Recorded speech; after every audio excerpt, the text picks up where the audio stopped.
नमस्कार। News observer के खास कार्यक्रम विशेष में आपका हार्दिक स्वागत है। मध्य प्रदेश कांग्रेस में हाल ही में जो विधानसभा के उपचुनाव हुए उसमें जो करारी हार मिली है, उसके बाद कसावट का दौर शुरू हो गया है और मध्य प्रदेश के प्रभारी मुकुल वासनिक अब संभागवार न केवल दौरे कर रहे हैं बल्कि जो बिखरी हुई कांग्रेस है उसको एकजुट करने का भी प्रयत्न कर रहे हैं। उनका ये दौरा, उनकी ये कसावट संगठन को कितनी मजबूती देगी और इससे बीजेपी को कितना नुकसान या फ़ायदा होगा, आज इसी विषय पर चर्चा करेंगे। चर्चा की शुरुआत करें उससे पहले मेहमानों का परिचय जो इस परिचर्चा में भाग लेंगे।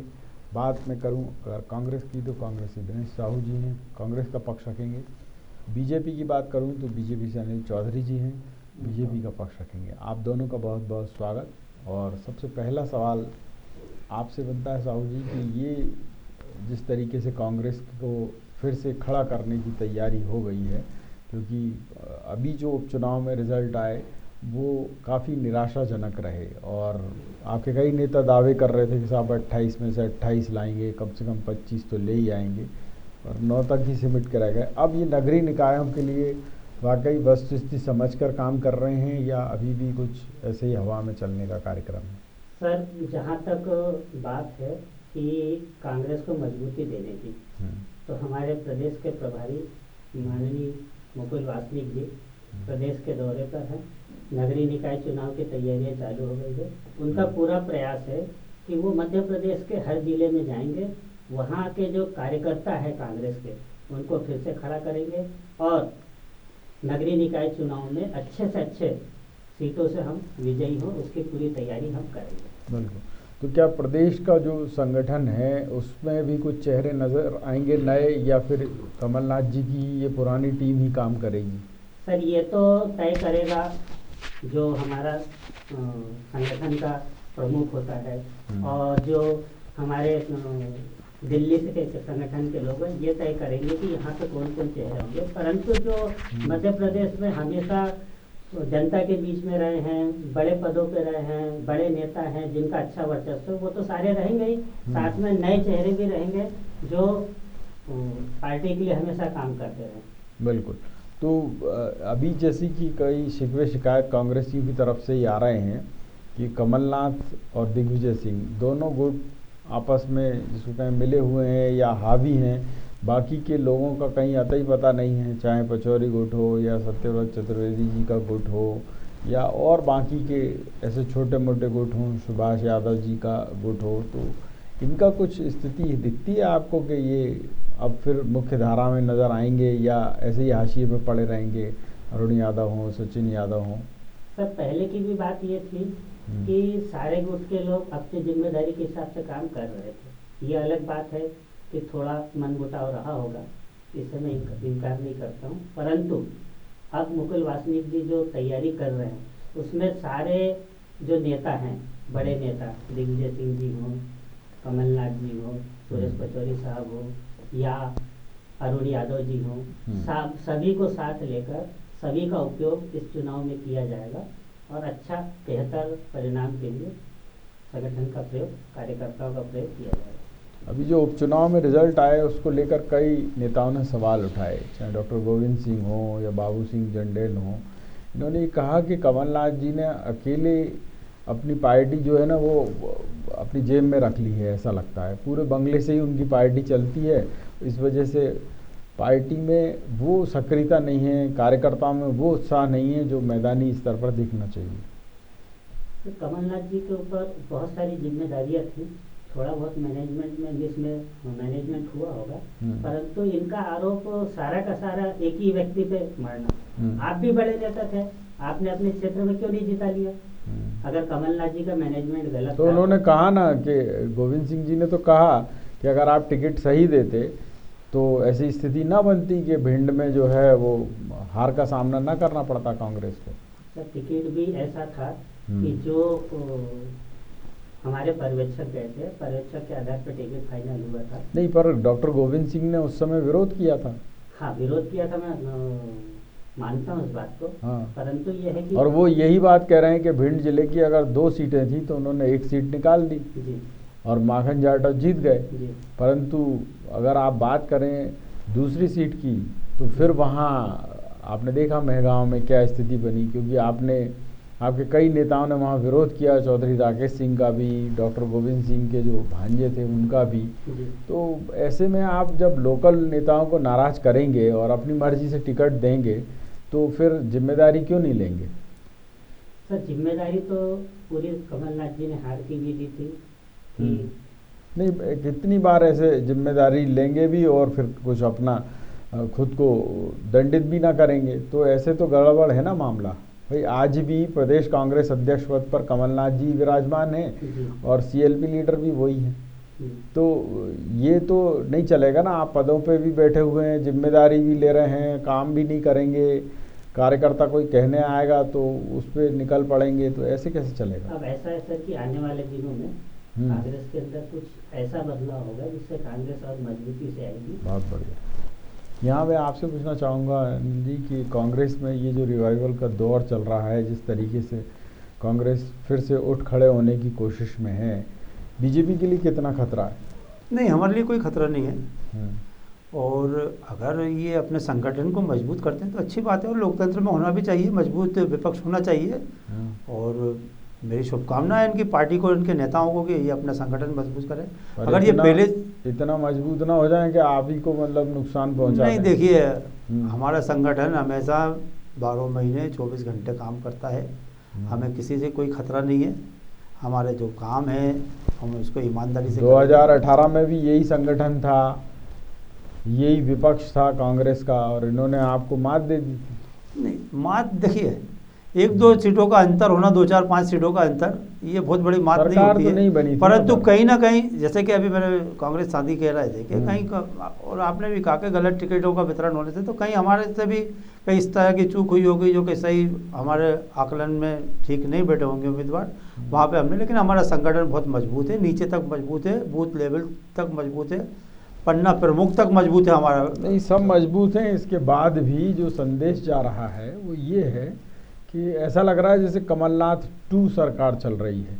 अफसरशाही आज भी हावी है, मंत्री जो है वो बिल्कुल जिसको कहें निरीह बने हुए हैं, उनके निर्देशों का कोई असर नहीं हो रहा है। जनता मंत्रियों के दरबार में, मंत्रियों के बंगले में जाती है, उनके काम ही नहीं हो रहे हैं, तो ये कैसी सरकार चल रही है?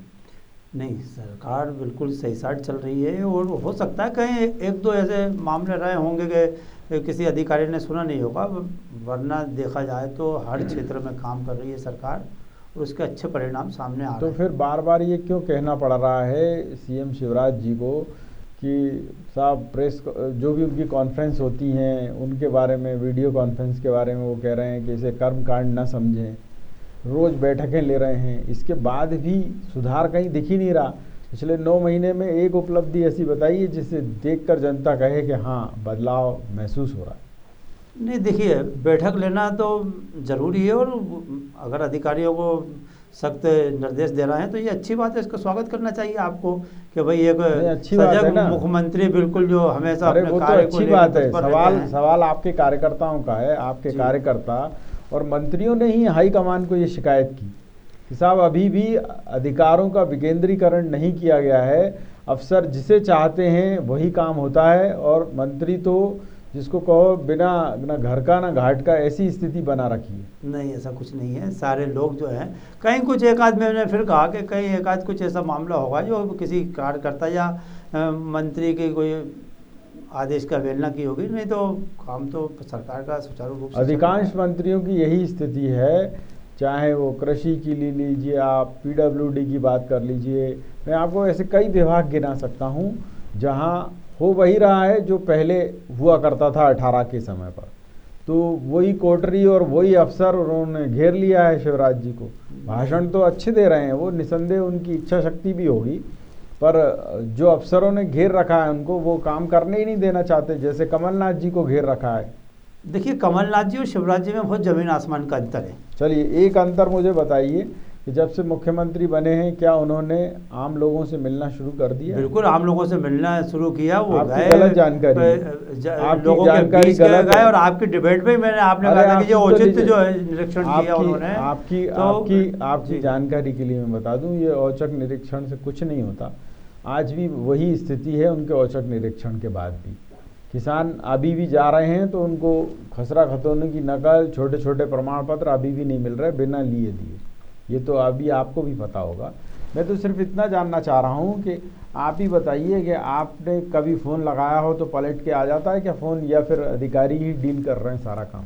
नहीं, देखिए अधिकारी अपना काम कर रहा है, सरकार अपना काम कर रही है, शिवराज जी मुख्यमंत्री अपना काम कर रहा है, मंत्री पहले ऐसा नहीं था, सबके कार्य बटे हुए हैं, सबका कार्य क्षेत्र तय है, सुनिए सब कुछ कार्य क्षेत्र तय है पहले कि ऐसा किसको नहीं काम करना है। था। शिवराज जी जब शुरू में मुख्यमंत्री बने, पहले के जो 10 साल उनके निकले हैं, 8 साल निकले हैं, वो ऐसे नहीं थे।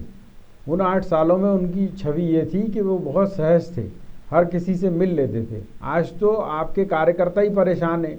जैसे कमलनाथ से मिलना मुश्किल था, वैसे ही शिवराज जी से मिलना मुश्किल है। आप फोन लगाइए और आप मुझे बता दीजिए, पलट कर जवाब भी आए। मैं बिल्कुल नहीं मानता कि ऐसा बिल्कुल सुगम रूप से मिलते हैं, सब लोगों से मिलते हैं, सबको समय देते हैं, संगठन को, सत्ता को, सबको समझते हैं, कार्यकर्ता को समय देते हैं, आम पब्लिक को समय देते हैं। वो चलिए, आपका जो आरोप है निराधार है, मैं नहीं मानता। चलिए, आप दे रहे हैं ना, तो मैं आपसे यही पूछना चाह रहा हूँ। अभी उन्होंने एक फैसला किया कि सारे निगम मंडल जो है वो मंत्री देखें। कई आपके जो कार्यकर्ता हैं, कई नेता जो हैं, पिछले साल भर ही समझ लीजिए, 8-9 महीने तो हो ही गए आपको सत्ता संभाले हुए। निगम मंडलों के जो पद हैं वो अध्यक्ष के खाली पड़े हुए हैं। जैसे कमलनाथ ने नहीं किया था किसी को भी अपॉइंट, वैसे ही इन्होंने भी नहीं किया। देखिए ये निगम, अब आप कारण गिनाते जाइए, अब मेरी बात गिनाइए। देखिए निगम मंडलों को लेके पिछले भी चर्चा और आगामी दिनों में भी चर्चा चल रही है।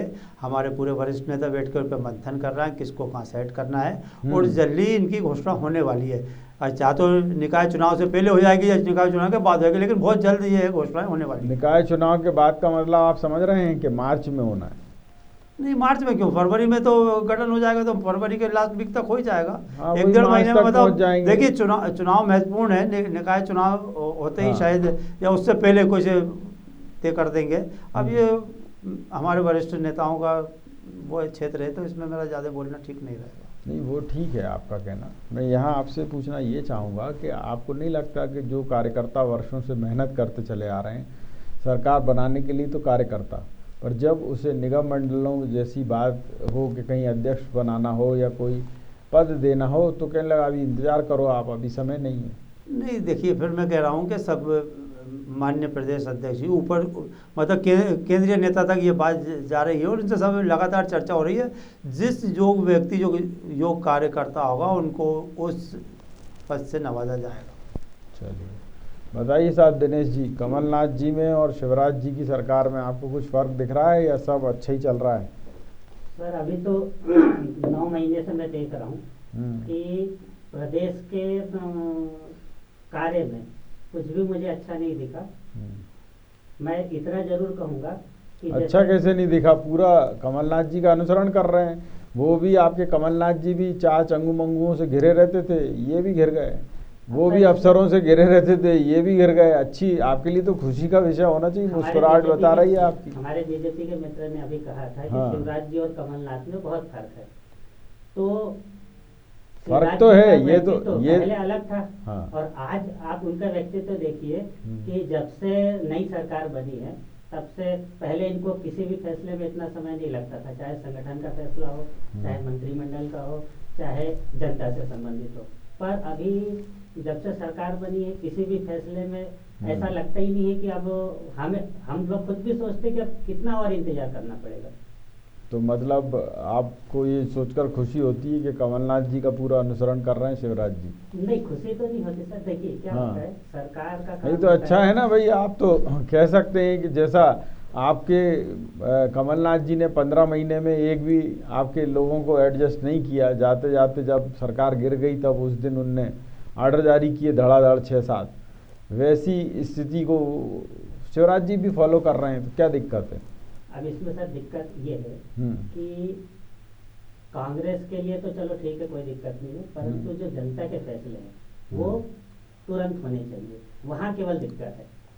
बाकी उनके संगठन में क्या हो रहा है, वो कब निगम मंडल का गठन करेंगे, इससे कांग्रेस को कोई लेना देना नहीं।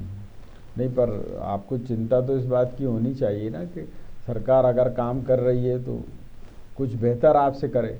हाँ। आपकी तरह करेगी तो फिर हम नहीं, मेरा खुशी हो जाती होगी मेरा आपको। कहने का तात्पर्य ये था कि शिवराज जी का जो पहले वाला व्यक्तित्व था उसी के हिसाब से अगर काम होता तो जनता में कुछ अच्छे मैसेज आते हैं, परंतु अभी 9 ठीक है। महीने से ऐसे कोई भी मैसेज नहीं गए जिससे जनता को कोई काम अच्छा लगे। बिल्कुल। अनिल जी, आप बताएंगे कोई एक बड़ी उपलब्धि 9 महीने की? उपलब्धि तो बहुत सारी हैं, मैं गिनवाऊंगा थोड़ा टाइम लगेगा। नहीं आप परंतु गिना दो, दर्शक सुनना चाहते हैं आप। जी, एक ऐसी उपलब्धि बताइए जिससे जनता वाह वाह कर रही हो, फिर देखिए- मैं बताता हूँ कि कैसे आहा कर रही है। आप ही बता दीजिए फिर मैं उसको- बताना शुरू करता हूँ जी। आपको। आपने कहा जैसे बिजली के बिल की बात थी, कमलनाथ जी की सरकार थी तो ये एक व्यवस्था की गई थी कि बिजली के बिल जो अनाप शनाप आते थे वो थोड़े से कम हो गए थे। अभी कोरोना पीरियड था, इसके बाद भी मुख्यमंत्री जी ने कई बार घोषणाएं की, उनकी घोषणाओं का कोई असर नहीं हुआ और बिजली के बिल बड़े लंबे चौड़े आते चले गए। उन्होंने कहा माफ़ कर देंगे और ये हो जाएगा वो हो जाएगा, ऐसा कुछ नहीं हुआ। जिनने बिल जमा नहीं किया पता चला उनकी बिजली और काट दी, तो आदमी ने मजबूरी में जो भी है कर्ज लेके गिरवी करके जो भी है बिल जमा किया। मैं आपसे ये पूछना चाहता हूँ कि जब दिल्ली जैसे राज्य में जहाँ बिजली का उत्पादन नहीं होता, वहाँ मध्य प्रदेश से सस्ती बिजली है, मध्य प्रदेश में एक आम जो दुकानदार है, जो व्यवसायी है, लघु व्यवसायी, उसको 11 रुपये यूनिट बिजली मिल रही है। कुछ कहेंगे? देखिए, इस बारे में तो मुझे बहुत ज़्यादा जानकारी नहीं है कि नहीं, कितना क्यों नहीं क्या है, ये तो जनता से commercial- जुड़ा मुद्दा है। जी। अगर आप जनता की बात नहीं कर सकते तो मैं ये पूछना चाह रहा हूँ कि जब दिल्ली की सरकार 6 रुपये में 7 रुपये में एक उपभोक्ता को बिजली दे सकती है, तो आप क्या कोई सोना लपेट के दे रहे हैं क्या बिजली में? नहीं, सोना लपेट के तो नहीं दे रहा, परंतु कुछ रहा होगा कि कुछ यहाँ पे उसका तो कंजप्शन ये आपको नहीं लगता कि ये सरकार कैसी चल रही है कि जिसमें ये समझ में ही नहीं आ रहा है कि भाई आप किसके लिए सरकार चला रहे हैं? एस्टेब्लिशमेंट के लिए चला रहे हैं तो बताइए, और जनता के लिए चला रहे हैं तो बताइए। ये जनता की चुनी सरकार है, जनता की ही सरकार है। अगर जनता के तो जनता के हित की बात क्या आपको शिकवे शिकायत नहीं मिलते होंगे कि कोरोना बिल्कुल- पीरियड में बिल्कुल वैसे ही मिलते लोगों हैं और के उनका निराकरण उद्योग, सुन भी लीजिए, किया वैसे जाता ही है। उद्योग धंधे जो है बंद पड़े थे, लोगों को अभी भी मंदी का शिकार हैं, लोगों के पास पैसा नहीं है और आप जो है वो वसूले चले जा रहे हैं। नहीं, देखिए, मंदी का दौर तो अब लगभग चलिए, थोड़ा सा मैंने आपको एक होता जा रहा है। अब चलिए, धीरे-धीरे- मैंने आपको एक उपलब्धि बता दी। अब दूसरी उपलब्धि सुन लीजिए, किसानों की। जी, किसानों की सबसे हितैषी सरकार आपकी। रोज़ 4 घोषणाएं नहीं हो जाए तब तक मज़ा ही नहीं आता कि ना। अब मुझे ये बताइए कि किसानों की सबसे बड़ी समस्या है, अभी तो चूंकि पानी बरस गया तो वो बेचारा सुकून में आ गया, आपको भी थोड़ी सी राहत मिल गई होगी उससे, पर अधिकांश जगह ये स्थिति बन रही है कि बिजली की सप्लाई नहीं हो रही और ट्रांसफार्मर नहीं है कहीं, तो ये एक नई समस्या चल रही है। देखिए, ये सारी चीज़ें अगर कहीं कोई कमी होती है तो सरकार बिल्कुल इस पे संज्ञान लेके इस पे कार्रवाई करेगी। और अगर बिजली की समस्या है या बिजली का उत्पादन उसमें घट कम बढ़ रहा है तो ये सारी चीज़ें होती हैं और समय रहते इसको ठीक किया एक जाए। और आपकी सुन लीजिए, खाद्यान्न की। जो गरीब लोग हैं उनको आप मुफ्त में भी राशन दे रहे हैं, किसी को 1 रुपये किलो 2 रुपये किलो में भी दे रहे हैं। इसमें जो माफिया काम कर रहा है, जो गरीबों तक राशन पहुंचने नहीं दे रहा है, आप बताएंगे उनमें से कितने लोगों के खिलाफ खाली राजधानी में ही कार्रवाई हो गई हो कि नहीं साहब अब हमने तय कर दिया है दुकानें इतने से इतने बजे खुलेंगी, अगर नहीं खुली दिखे तो तत्काल हमको आकर शिकायत करें। इंदौर की, भोपाल की, ग्वालियर की, जबलपुर की, यही बता दीजिए। छोटी जगह तो मैं अभी जा ही नहीं रहा। नहीं, मेरे जहाँ तक जानकारी में है कि सारी दुकानें समय पे खुल रही हैं और बिल्कुल सुचारू रूप से ये जो राशन वितरण का कार्यक्रम है वो चल रहा है। कहीं 1-2 ऐसी शिकायतें होंगी, मैं इससे इनकार नहीं कर रहा तिवारी जी, मैं बिल्कुल इससे इनकार नहीं कर रहा कि कहीं शिकायत नहीं मिले। देखिए, सब कुछ, हम ये भी दावा नहीं कर रहे कि सब कुछ ठीक चल रहा है। बिल्कुल कहीं ना कहीं थोड़ी बहुत कुछ कमियाँ रहती हैं तो उनको भी समय रहते ठीक किया जाएगा, परंतु एकदम अपन ये नहीं कह सकते कि एकदम ही मामला पूरा जो है कि चौपट है और अपन गड्ढे में और कुछ भी सरकार कुछ नहीं कर रही है और हाथ बांध रखे पर बैठे। यहाँ सवाल ये उठ रहा है कि आप शासन जनता के लिए चला रहे हैं, 9 महीने हो गए आपको, आप एक व्यवस्था नहीं बना पा रहे कि गरीबों की जो राशन की दुकानें हैं वो टाइम पर खुल जाएं, टाइम पर बंद हो? नहीं देखिए, टाइम पे खुलना और टाइम वो पे वो जब आप बड़े शहरों में नहीं बना पा रहे तो मैं छोटों की क्या बात करूं आपसे? देखिए ये सब जो है, चलिए अब योजनाओं की भी ले लीजिए, इस पर तो खैर आपका जवाब जो भी आएगा मैं जानता हूं, बंधे हुए हैं हस्तिनापुर से। योजनाएं सामने नज़र आ रही हैं जिनका कई तो ऐसी हैं कि अटकी पड़ी हैं कि इनके साहब मंत्री जी को समय नहीं मिल रहा, उनने कहा साहब मुख्यमंत्री जी को समय नहीं मिल रहा, इसके कारण पुल चालू नहीं हो पा रहा। ये भोपाल में ही हो रहा है। अब बताओ आप, महीने भर से जनता जो है वो धक्के खा रही है, पेट्रोल डीजल अपना जला रही है। ब्रिज बना पड़ा हुआ है सुभाष नगर पर, बना है कि नहीं बना, पर उसको चालू इसलिए नहीं कर रहे हैं, 4 हर्डल इसलिए लगा के रख दिए कि जब भाई मंत्री जी को टाइम मिलेगा, जब मुख्यमंत्री जी को टाइम मिलेगा तब देखेंगे, अभी तो जनता को खाने तो धक्के। ये अच्छी बात है? नहीं ये ठीक नहीं है। अगर ऐसा है तो मेरे को लगता है कि मंत्री और मुख्यमंत्री को इसमें जल्दी संज्ञान लेके, समय ना हो तो किसी वरिष्ठ अधिकारी या किसी वर्चुअल कर दो ना भाई साहब, हाँ वर्चुअल करके कर उसको दो। मतलब इसको जरूरी है कि नेताजी का थोड़ा देखें तभी हम जी। मतलब माने के साथ बहुत अच्छा काम हो रहा है। बिल्कुल बिल्कुल, अगर आपने इस पर ध्यान आकर्षण कराया तो मैं अपने नेताओं को इसका संज्ञान दूंगा कि भाई इसको जैसा भी हो जल्दी से इसका निपटारा किया जाना चाहिए। चलिए अब स्वास्थ्य सेवाओं पर आ जाइए। हमीदिया में अभी लाइट गई और 3 मरीज निकल लिए कोरोना के। पहले तो माना सरकार ने कि हाँ ये तो गलती हुई है, सबको नोटिस दिए गए। बाद में किसी ने बताया कि अरे इससे सरकार की बदनामी होगी, तो उन्होंने कहा कोई नहीं मरा बिजली जाने से, सब मरने लायक ही थे इसीलिए मर गए।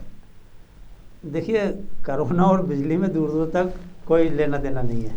कोरोना से पहले भी मौतें हुई हैं और ये इत्तेफाक है कि उस समय लाइट गई और वो ये निकल लिए जो लोग थे। ये घटना घट गई। पर तो इसको क्या है ऐसे अधिकारियों को, ऐसे नेताओं को शर्म नहीं आती कि इनका कोई रिश्तेदार, इनका कोई नजदीकी मर जाए तब फिर ऐसा कह पाएंगे क्या? किसी की भी मौत पे मुझे आपको सबको तो मुझे बताइए कि हमीदिया में होना चाहिए, सुनिए तो और सही। जो मरे उनके मैं यही पूछना चाह रहा हूँ कि अगर हमीदिया में इस तरीके से, चलिए वो तो एक कांग्रेसी पूर्व पार्षद था, अगर बीजेपी का होता तो भी ऐसे चुप बैठे रहते? नहीं, कांग्रेस का हो, बीजेपी का हो, बीएसपी का हो, किसी का भी हो, मैंने फिर कहा कि किसी की तो भी बताइए ना किसको दंडित किया गया? मुझे कृपापूर्वक ये बताइए, क्या अधीक्षक को दंडित किया गया, नहीं किया गया? क्या डीन को दंडित किया गया? उसमें जांच होगी और जांच में जो भी दोषी पाया जाएगा उस पर कार्रवाई होगी। जांच तो सालों चलती रहेगी। नहीं देखिए, अब ये तो एक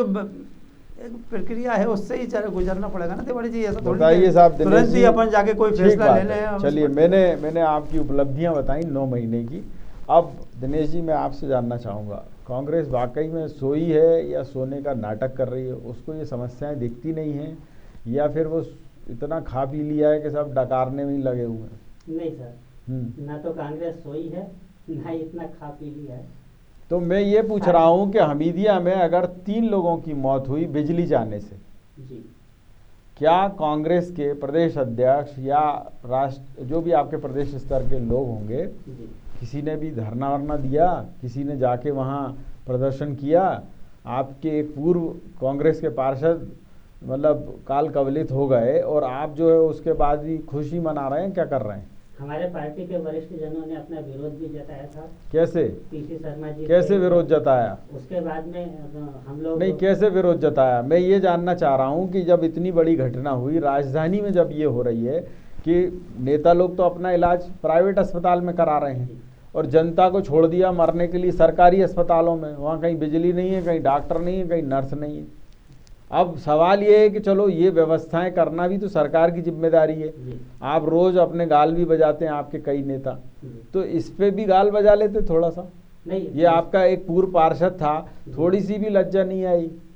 प्रदेश के कांग्रेस के अध्यक्ष को क्या काम है आज की डेट में कमलनाथ जी को? बिल्कुल इसका जोरदार विरोध होना चाहिए था और हम लोगों ने विरोध किया भी। ये है कि कहाँ मनी मन में कर लिया कि ख्यालों में कर लिया, कहीं कहाँ कर दिया भाई? इस बात को मानता हूँ कि हम लोग धरना प्रदर्शन नहीं कर पाए और धरना प्रदर्शन होना चाहिए था और मजबूत विपक्ष के साथ में होना चाहिए। बहुत बढ़िया।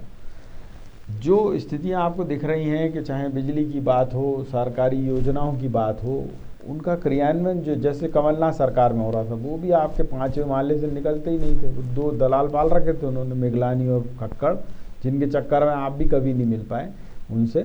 तो अभी भी वही लोग सक्रिय हैं या कोई अब पार्टी के कार्यकर्ता उनके इर्द गिर्द हैं जो बताएं, फीडबैक दें कि हाँ साहब ये समस्याएं, इनको लेके अपन को जाना चाहिए, बस ट्विटर पे ही करते रहो या फिर पत्र लिखते रहो? कांग्रेस की व्यवस्थाएं धीरे धीरे बदल रही है और काफी कुछ बदल गई है।